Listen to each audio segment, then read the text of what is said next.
हो, काय ग? मला साडी घ्यायची आहे. अगं तुला परवा दिवशी तर एक नवीन साडी घेतली या. मग आता नव्हतं का घालून गेलो आपण पूजाला तिथं? हा मग काय झालं? मग आता सगळ्यांना माहीत झालंय ना मी ती साडी घातली होती म्हणून.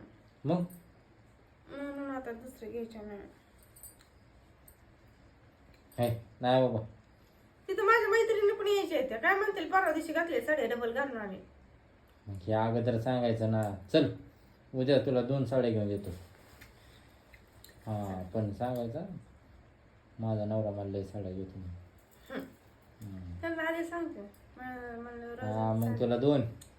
हा ना. हा आता घालून मी त्यांच्या महाराष्ट्र मठात किती येणार आहे ते मैत्रिणी? 5-6 येणार आहे त्या. हा मग 5-6 घेतो. मला एकटीलाच घ्यायचं असतं, मला नाही घ्यायच्या. हा बरं ठीक आहे चालेल चालेल. तुला 2 तर घेतो ना मग.